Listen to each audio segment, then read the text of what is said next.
Oh, did you say we're live? My neck, my back. Hmm.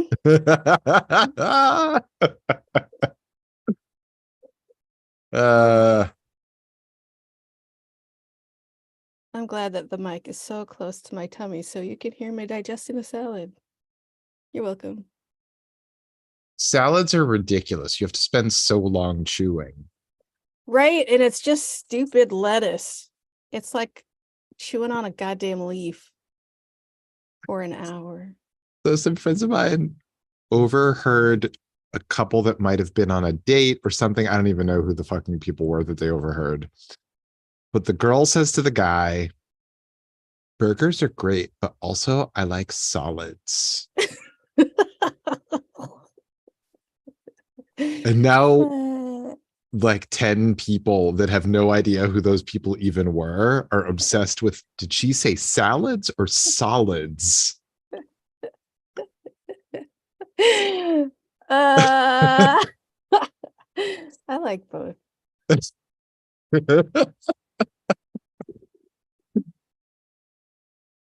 Solids? Like solid foods? Let's clap it in. Okay.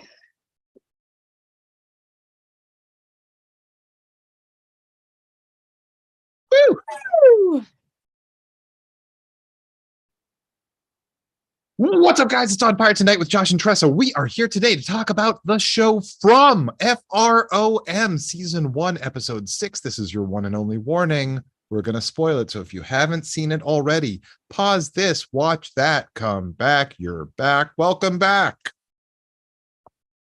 You're so musical when you do that. Everything I do is just beautiful music. You're welcome, world. I piss excellence. All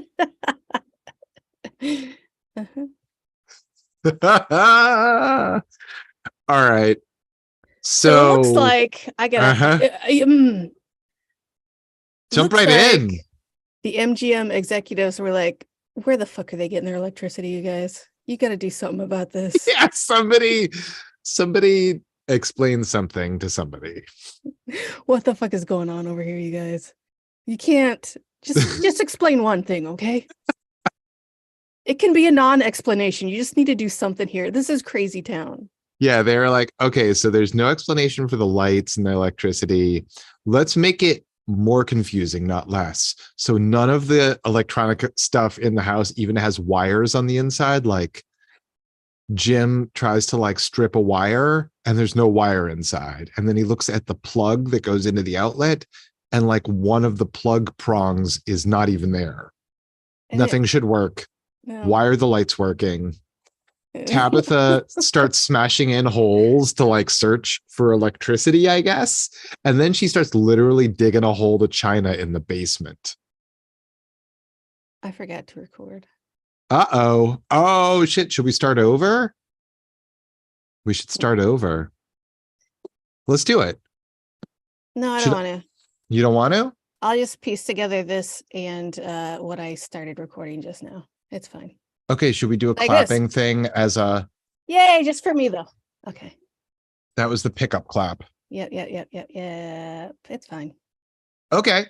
Good luck. Maybe you'll also have the audio from the Zoom and you can use part of that. God damn it. I can't record on Zoom right now because it's all filled up. That's what I was counting on and I didn't realize it wasn't, and I'm fucking goddamn it. Want to just stand up, shake it off, start over? What's better? Let's just, I'm going to kill this recording. Okay. Everybody, stay tuned. We're going to start right back up in just 5 seconds. All right. That recording is gone. It no longer exists. All right. So let's clap it in right now. Wait, let's get rid of this. Is Josh recording from Season 1, Episode 6. And we're streaming live. Oh, wow. Are you recording? Yes. Fuck yeah, let's clap it. All right, clap it. Woo, woo, woo, woo, woo, woo. What's up, guys? It's on fire tonight with Josh and Tressa. We are here today to talk about the show From FROM. We're going to talk about season 1, episode 6. This is your one and only warning about spoilers. If you haven't seen it already, pause this, watch that, come back. Welcome back. You're back. Yeah, you've had like a whole full year to watch it. So why haven't you watched it yet? It's Banana Pants. Banana Pants is right. What the fuck is this show? So as I was saying, I hate that I have to repeat this, but I enjoyed that I said it the first time. So the MGM execs were like, you guys, we need an answer for fucking something. Why are all these lights on? And they're like, boy, do we have a fucking answer for you. Yeah, they're like, instead of an explanation, we're going to just make it more confusing. So when you look at the lamp, like you unplug it from the wall, one of the prongs is missing. And then if you like try to like get into the wire casing, there's no wire inside the casing. That doesn't make any sense. That's how electricity travels, Josh. Not here. Oh, okay. That's cool. It's fine, I guess. Yeah. Yep. Ghoul technology. They should have Ghoul Wi-Fi too while we're at it. Why not some Ghoul cable? Watch some Ghoul television and enjoy some Ghoul hot tubs. I don't know.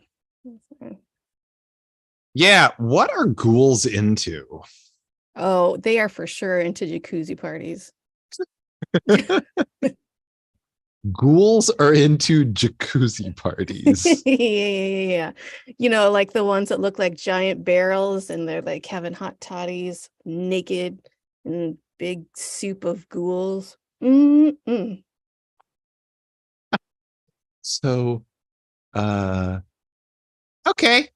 Fun. That's fun. I thought that was common knowledge. I'm sorry.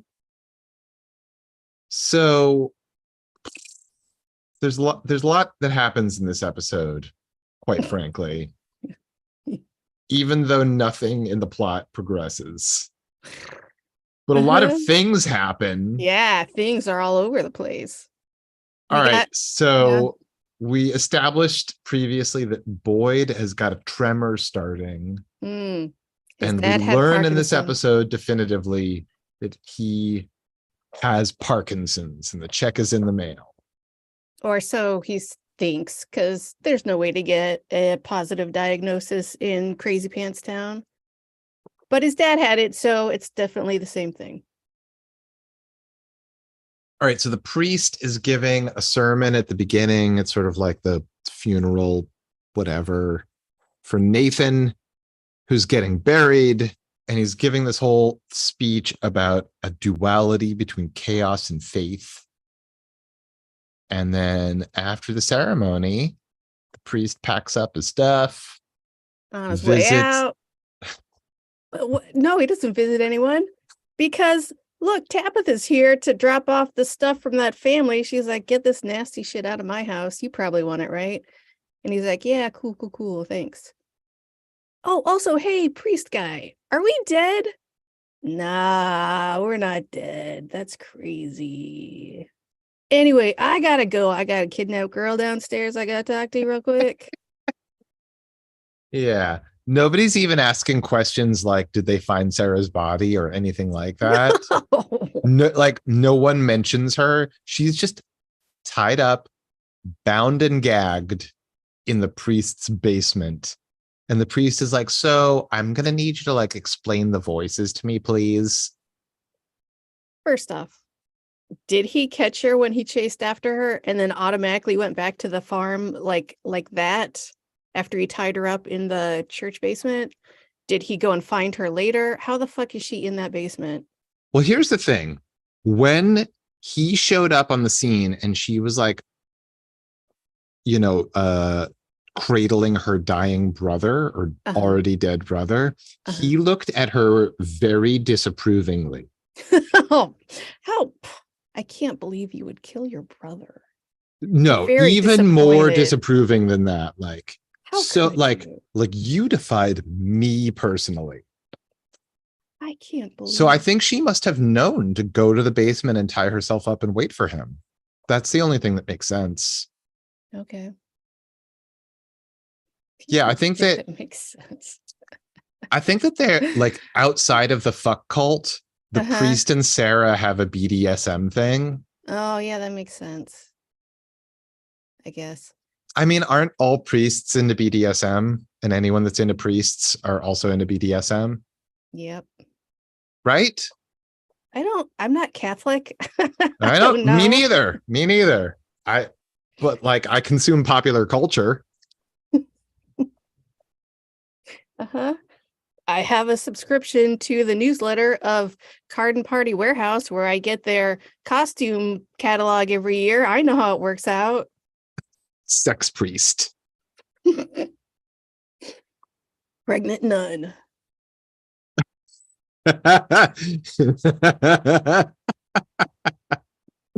Yeah. Also, this priest, I am struck by how gleaming white his teeth are. I mean, in a town where like people barely remember to like do up their pants. It's amazing to me, this guy's dental hygiene. People are just walking around with their pants around their ankles. Basically, like everyone's so fucking lost in this place. They're like, oh, fuck, I forgot to put my pants all the way on. Mm-hmm. All right, so Jade is scrabbling around town, breaking off antennas from old cars to make his radio work better. He busts in on Jim. He's like, hey, roller coaster guy. Oh, you notice the wire's not there. Yeah, like awesome. You can help me build my radio. Yeah. Oh, you just noticed this a few seconds before I busted in. That's great. Less for me to explain. Let's go. I got a tree we need to go see. Yeah, there's one tree. Why that tree? That's not even the tallest tree in that whole forest. What do you? No, it's not even the tallest tree nearby. No. There's probably one in their backyard 20 feet away that's like twice as tall. You guys, why not just go on? Like they all have like multiple story houses. They could just like put the fucking antenna out the window of the top floor. Multiple story houses, they're probably twice as high as that fucking tree they had to go to. Well, but they had to go to that tree so that Jade could have a weird hallucination about, first of all, blood running down the tree, and then a bunch of upside down dangling corpses dangling from the tree, and a Civil War soldier that turns his gun on him. Jade runs, trips. The Civil War guy bayonets him. But then Jim is there being like, wake up, buddy. You're fine. Whatever it was, this isn't real. What'd you see? And Jade's like, fuck out of me. Jade remains the best. Oh, for sure. But Jim when they go out to go strip his old car for like parts and the battery's gone and all the wires are already missing. Yeah. Jim's like, why don't we just like, why do we need your car? What about all the other cars in town that were nearby? He's like, man, this is the top of the line Audi. You want one of those crap batteries? What do you guys know? Yeah, why would we go like getting crap from garbage cars, from poverty cars? Nothing worse than a poverty car. Something that a peasant might drive. Jim really like had it together when he was like, you're fine, buddy. It's okay. 100%. Also, Jade literally just needed him to climb the tree that nobody needed to climb, as we just established, because it could have just been out the window. Yeah. He didn't even need his like roller coaster skills. He just needed to climb a tree. Yep. Yeah, Jade is great. He's like, okay, so like I'm a millionaire. You're an idiot. All right, so when the priest is talking to Sarah, There's a lot of the priest talking to Sarah. There's a lot of men talking, and sometimes women talk about men, but mostly not about themselves. This seriously, seriously fails the Bechdel test I was over gonna and say. over and over again. And it doesn't even have to be that way. This is a crazy nightmare town. You guys don't need to talk about men. You can talk about ghouls. It's fine. Yeah, this is so stupid. I mean, this show is Fun as hell. I agree, Josh. all right. So Tabitha brings some bullshit to the diner because there's storage in the diner. Mm-hmm. Well, also, who had a mixer, a baking mixer with them while they're traveling cross country or wherever the fuck they were going, that they had to put it in storage there? It's not for the diner. It's a home mixer that they're not using. There's Pyrex in there. There's freaking other stuff that was weird. What? Also, why are people not treating this like a free store? Like nothing's, no one's gonna come to pick this shit up. Just fucking take it. You guys, it's not storage, it's a free store. All right. Well, but I think it's all the stuff that's no longer relevant because, like, nobody's cooking at home, I guess. Food only arrives because Mrs. Lou makes it. Everyone can always use Pyrex, Josh. I guess so. I don't know why. Giant coolers. Maybe they Yeah, have a they're barbecue. yeah, Tabitha's like, let's take a hammer to the wall and put very useful things in storage where we'll never see it again. Mm-hmm. And she finds a bracelet that is very meaningful to her. Yeah, Because how come, Josh? she made it for Jim and then it got lost like when she was at the hospital having a baby. But Josh, that's impossible. Well, for the first time on this show, something impossible is happening. The rest of it's so scientific and plainly described to us. It's jarring to have something so impossible happen. You know what's great though?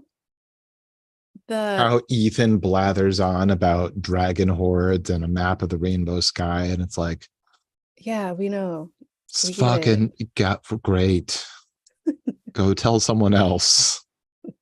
Go play with one of the other kids. There are no other kids. Go get molested by that guy in the fuck cult. God damn. It's too bad Sarah tried to kill you because she was really taking you off my hands for a while. Yeah, we could really use a babysitter. If Sarah shows back up, like she's still on the table. Yeah, give her a second chance. Maybe.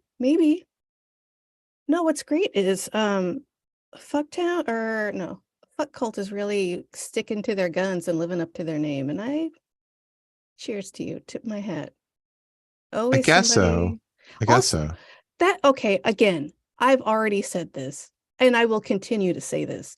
That place was at least 500 million square feet big. Totally. It is It's gigantic. Huge. It's gigantic.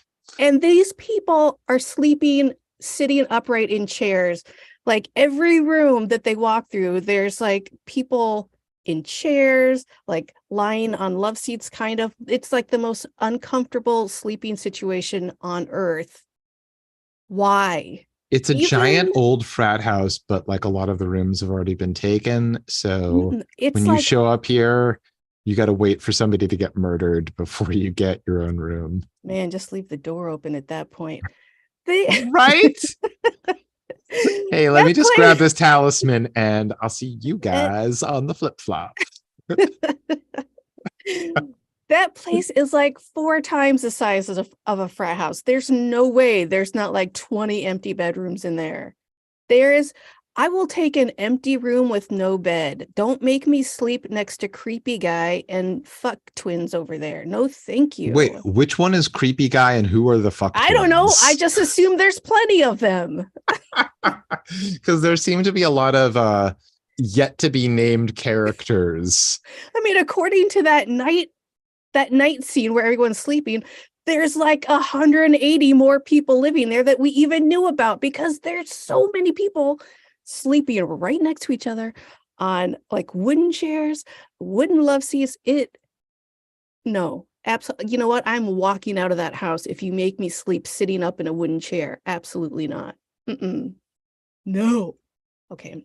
I feel like at some point they're going to be like, you know what? I'm all fucked out. Let's just play a board game. Right? That sounds like way more fun at this point. You could make your own up. You could have the best and longest campaign of Dungeons and Dragons. Totally. I could What else are you finally gonna learn how to do? play Dungeons and Dragons. Exactly. I don't know how to do that either. And I Yeah, would it take the seems like time. fun. I would love to. Yeah.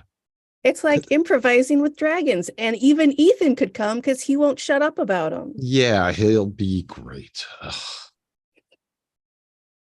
Mhm. He's no, Ethan, you're not the dungeon master. All right, so the lights flicker, and Ethan is like, hey, why are the lights flickering? And Tabitha's like, who knows? Who cares? Who gives a fuck? Not important. We're gonna ignore this thing. Do you not understand where we live, you stupid idiot? Who cares? Except let's smash the walls and find out.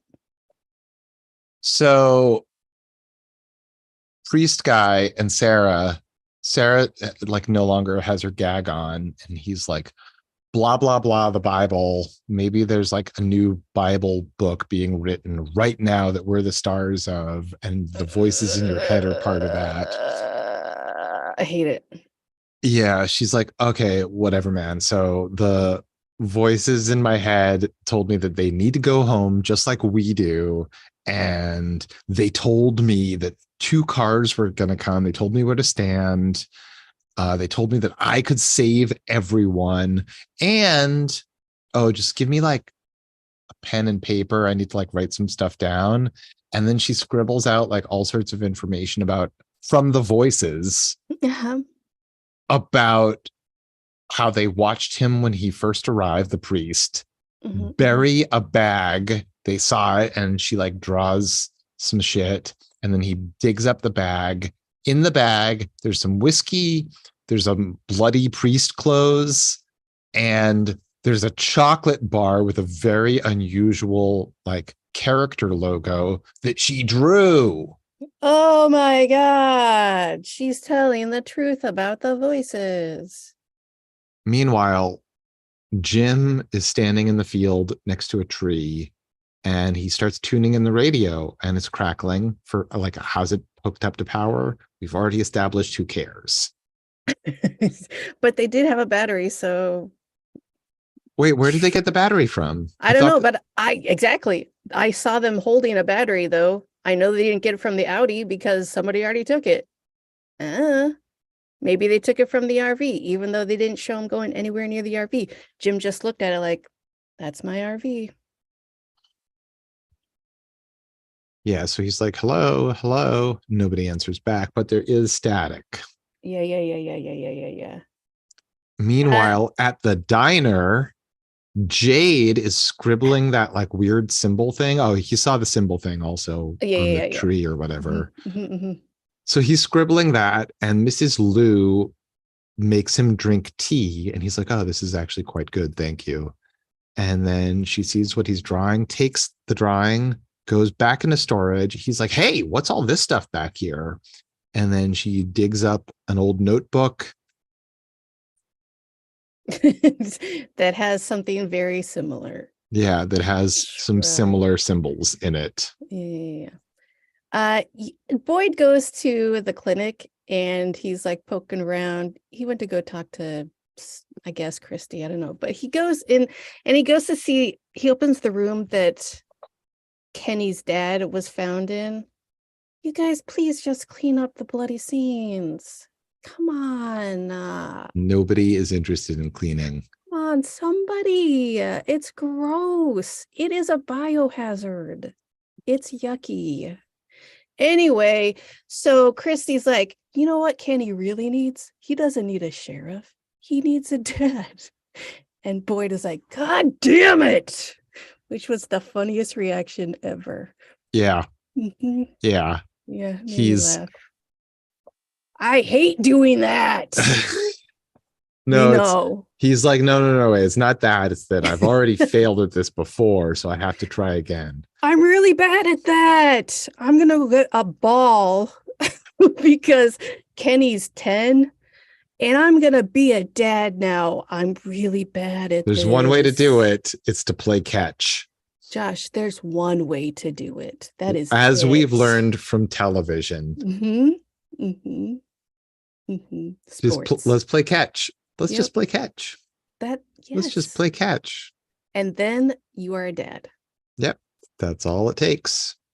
So that's what he did. Right. But also just like getting back to that scene in the infirmary. Mm-hmm. Christy's like, oh, Boyd, how nice of you to drop by. You're here to see me. He's like, listen, can you tell me about Kenny? Absolutely not. Tell me about Kenny. Right. He's not there to talk to her. He's there to get information out of her about someone else, not her. No. Nobody's interested in Christy. Oh, and Boyd now has a plan to take a talisman into the woods and try to like be safe outside of town because it worked with the RV. Yeah, but there was an enclosure. Maybe just, like, I don't know. Walk around with a talisman. It doesn't work like that. He needs nothing shelter. makes sense here. What? Maybe there are rules and we'll learn them. Or maybe this is just crazy town where there are no rules. Maybe it seems to be. Maybe if we keep asking questions, they'll eventually get non-answers. Mm-hmm. So far, so good. We got a really great line out of Jade, and I thought he was going to start singing one of my favorite theme songs. What happened? Jade, when he grabbed Jim to go do stuff with the radio, he was like, "We're doing it, science." Yes, science, straight to the heart. Science is over. Class dismissed.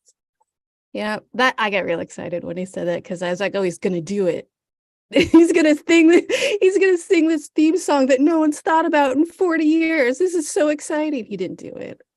I know it's disappointing. No, he doesn't sing theme songs. He sells multi-million-dollar companies based on his own imagination. He drives the finest Audi in the world.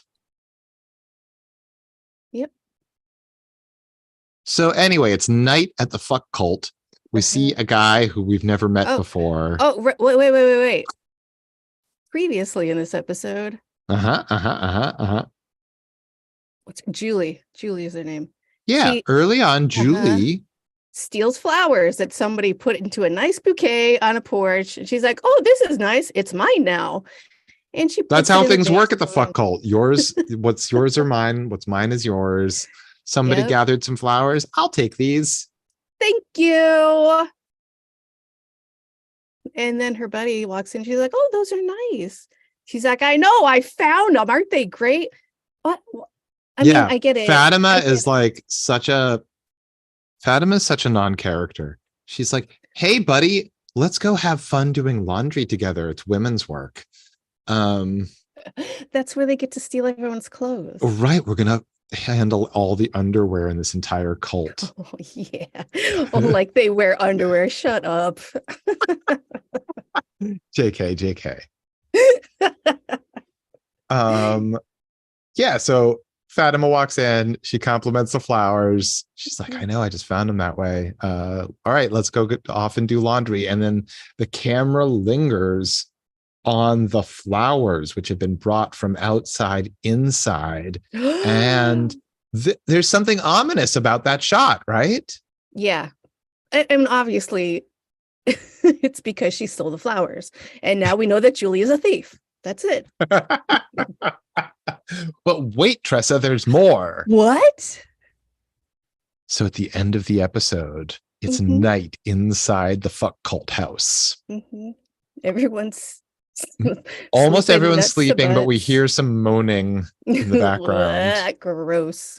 We see people who are trying to get comfortable on like the Good most luck. uncomfortable pieces of furniture. Just lay on the floor. It'll be more Right? Why are comfortable. you in this chair and not on the floor? Take the cushion off of that bullshit love seat. Lay on that. Literally On the just do floor. anything other than what you're doing. I hate it. All right. So anyway, I guess for whatever reason, that person chose to try to sleep that way. There's a guy with a mustache. Mm-hmm. We follow him as he walks through the house, up the stairs, into the bathroom. He opens the shower curtain, and there's a window, and there's a woman holding the bouquet of flowers exactly as they were arranged. She loves the flowers that he arranged for her and asks, "When can I come inside?" Valid question. You know what? There is plenty to feast on in there. Just open the window. Let's do it. Yeah. I'm not going to miss any of it. So the ghouls come to Colony House and fuck up the fuck cult. I totally forgot it was called Colony House. Yeah. They call themselves Colony House. Yeah, but I've been calling them something else, so I forgot. We should re-edit all of our conversations so that whenever we say fuck cult, it says Colony House. I agree. Oh, there's something anachronistic. I think there's something anachronistic in the show. Do So tell. when the priest is talking to Sarah, he's like, "There's no Bible in this town. It's like the most popular book in the world, and in the library we have like Robert Ludlum and Judy Blume." There's a library. Have Robert Ludlum? Okay, so Judy Blume was putting out books In the early 70s, certainly right? from the 70s. Was Robert Ludlum publishing back then? Maybe, possibly. And the yearbook Maybe that they it's pulled not, out of storage was from 1972. Right. Was that yearbook from this place, or was it brought to this place? I assumed it was from that place, but I have no reason why. Maybe it's because why would you bring your yearbook on a road trip?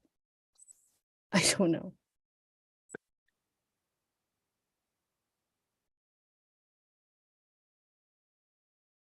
What else?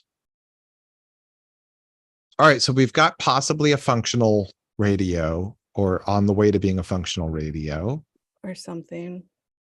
We've got a mysterious Civil War soldier.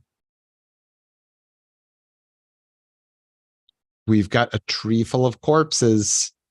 We've got a link to the 70s, possibly.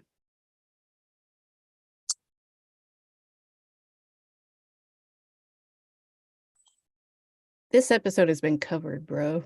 Pretty much. We got it. We got it all. High five. Oh. Yeah. All right, guys, that's all the time we have for this episode. Thanks so much for joining us. Stay tuned. We'll be back. All right. Hold on. YouTube is, God damn it.